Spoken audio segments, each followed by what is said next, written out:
Hey y'all, it's your boy Jacobbird64 here. I just want to say thank you all for 158 subscribers, excuse me. Today I have a movie review, um, a Nightmare on Elm Street, and a Friday 13th one, Freddy vs. Jason. Spoilers, in my opinion. Let's just hop into it. So it starts out with Freddy Krueger trying to kind of explaining that he used to be, a kid killer. They burned him, and then he came back in their dreams. But everybody's forgot about Freddy, so he kind of can't really do anything. So he needs somebody. So he looks, finds Jason, and he disguises himself as Jason's mom, or because he could do that stuff. And he talks as Jason's mom and like says, "Go to Elm Street and kill the kids so they can be scared of me again." So he does, and Jason starts killing people. And the cops are trying to just keep this quiet. We don't want to bring Freddy Krueger's name around, but it doesn't really work because Freddy still comes back and he can actually hurt people now. And Jason's still getting kills, but Jason's getting too many kills. So Freddy's mad at Jason, and Freddy is trying to take Jason down, and Jason's trying to take him out. So they fight, and we learn about more of Jason and Freddy, or characters do anyways. And if you just either A, don't remember, or B, this is your first movie in either of these franchises, I guess. But if you're a long fan and you've seen the other ones, then you probably know most of the stuff. So yeah. So they fight, and yeah, that's the plot of the movie. The plot is not bad. Um, it's a good plot. Freddy looks good, performed good. Robert Englund is a pretty good actor, pretty good Freddy. He is Freddy. He played Freddy in all the movies except that reboot. But yeah. And he looks good, and once again Robert Englund kills the performance here. One thing I don't like about this movie with the Freddy as himself is that he only gets one kill in the movie. So that sucks. Freddy should have got a couple more kills. I know the Nightmare on Elm Street movies don't have like a million kills, like 10, or they're like the highest is like 9. There's not even like double digits. But Freddy deserved more than one kill. In the version I watched anyway, because I know there's two versions, like Freddy version and Jason version or whatever. Freddy deserved more kills, not gonna lie, than one. But Jason gets all the kills. And the kills are nice. The blood is good. Some of the blood is CGI, and that sucks. But when it's, and I'm more of a practical guy. CGI, or CGI is, I'm not saying it's bad, but I feel like they can make movies like this practical effects. I don't think it wouldn't kill them to just add some fake blood on the ground and not just do CGI. That's just my opinion. Let's talk about Jason, I guess. Looks okay. Kind of not a fan of the eyes. You can see them clearly. Don't really like that a lot. And he kind of looks sad all the time. Don't like that. The design of Jason is cool. However, it's not Kane Hodder. It's like somebody else. And that's such a shame. We get Robert Englund. Everybody wants Robert Englund.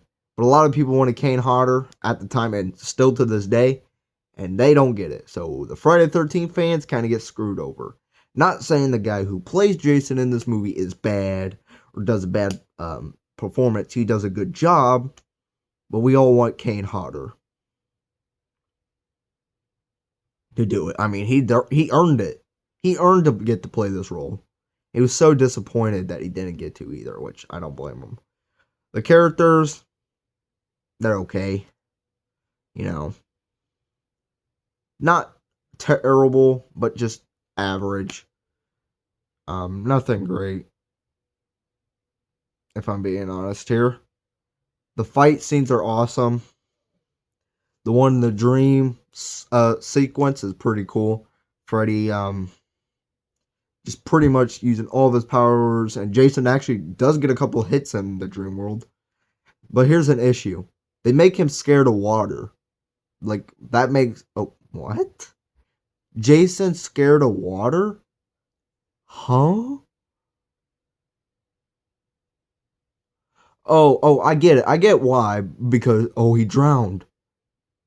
But he literally goes in the water in the previous movies, guys.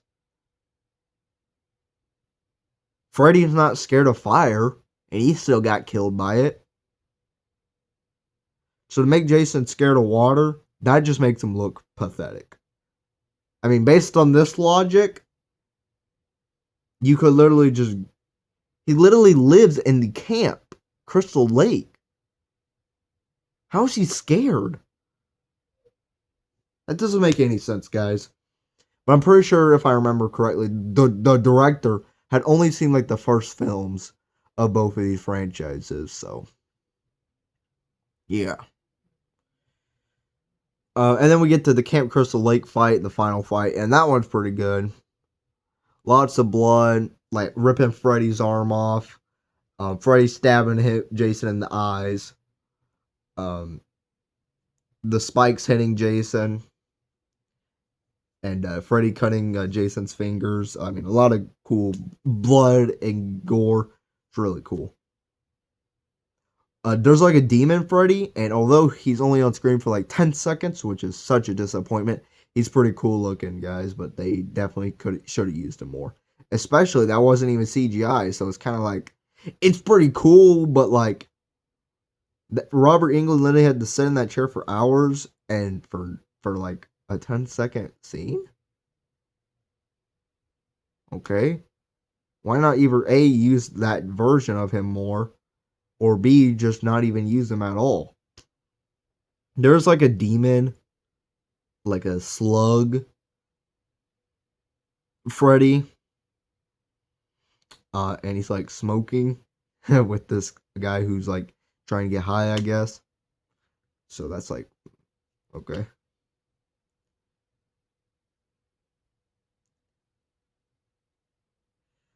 And Freddy possesses him like part 9, if you know what I'm talking about. So when that scene happened, it reminded me of Jason Goes to Hell. Great. However, Freddy is way more acceptable of him being able to possess people than freaking Jason Voorhees and being a slug, because I know Freddy can turn into stuff like that. And not Jason. Don't get me started on that stupid demon slug Jason freaking stuff. Stupid. That's a different movie though. I do like the dream sequences. They're cool. The red room is cool, if you know what I'm talking about. The fight scene is cool. And the first dream sequence is cool. One of the characters' deaths is cool. And one of the parts where they're all standing up, or all like they're all been in a coma, but they're all up. If that was a cool little scene too. So Freddy's scenes were pretty good. I like pretty much everything about the Freddy. But there is one issue, and it's not really either of the characters' fault.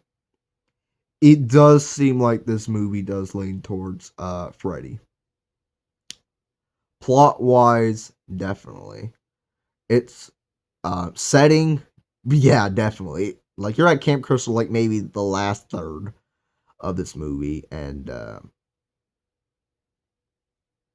Freddy, you're pretty much on Elm Street the whole time. Which, by the way, the name A Nightmare on Elm Street kind of doesn't make any sense.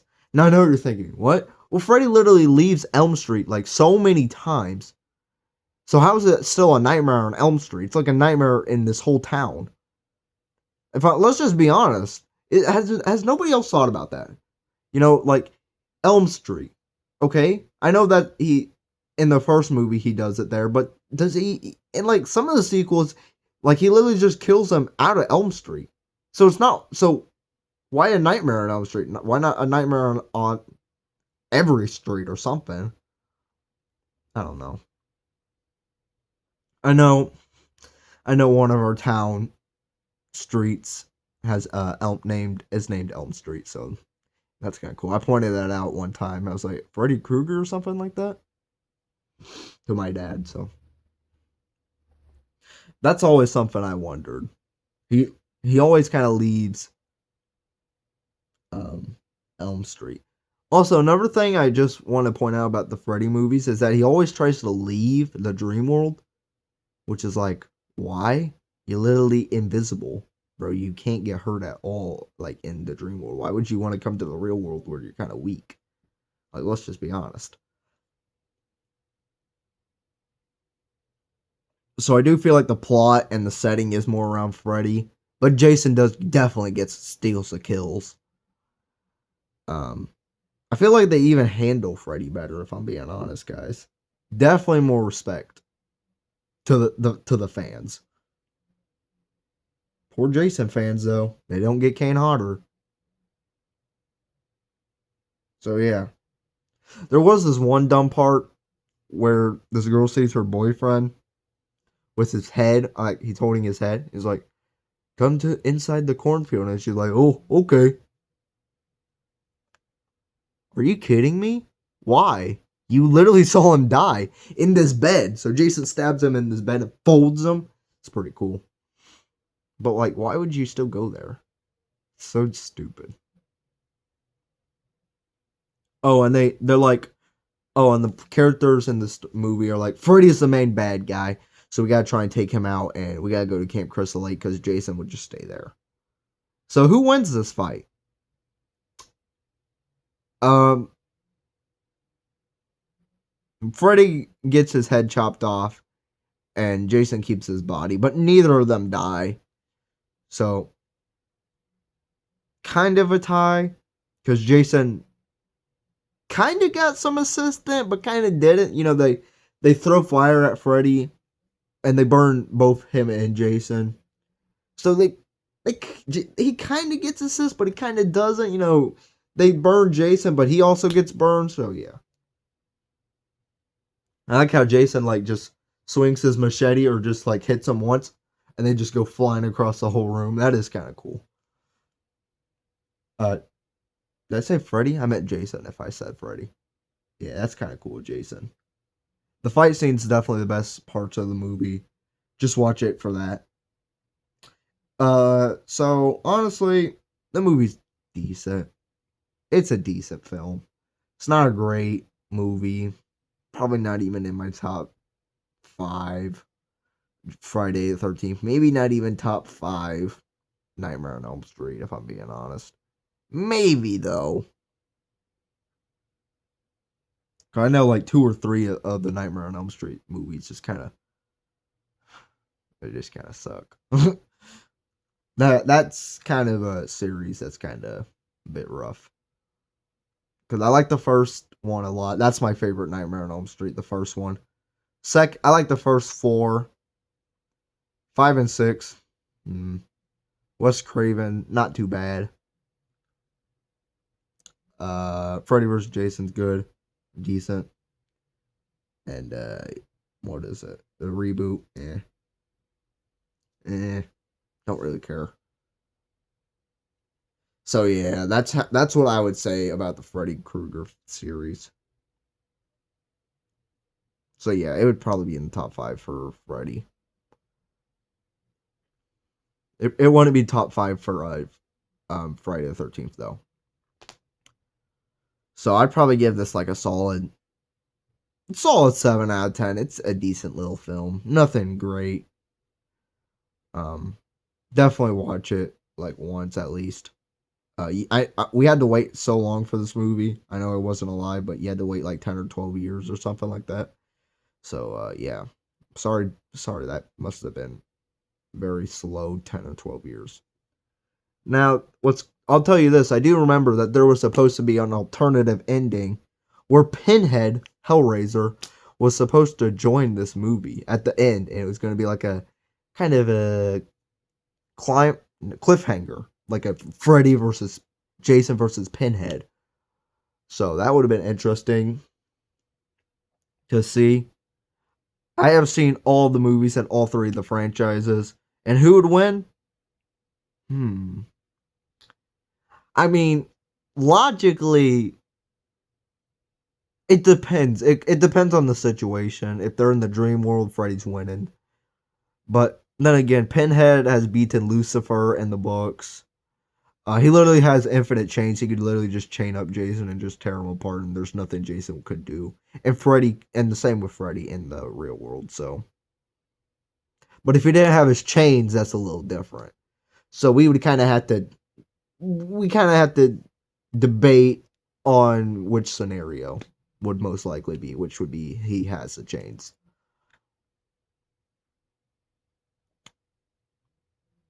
I was going to mention something. Oh, this was recorded Monday the 13th, in case you're all wondering. I hope you all enjoyed this Friday the 13th review and a Nightmare on Elm Street review. This is the first Nightmare on Elm Street review I've ever done. So I have 8 more of those to go, and I have one more Friday the 13th review to go. Now it's a Nightmare on Elm Street, the next horror movie series I'm going to watch all the way through in review. Probably not. But yeah, I do like this movie. It's decent. 7 out of 10. So I hope y'all liked this one. Maybe hit that like, subscribe. I'll see you guys in the next one. Peace out, everybody. And yeah, have a good day. Bye.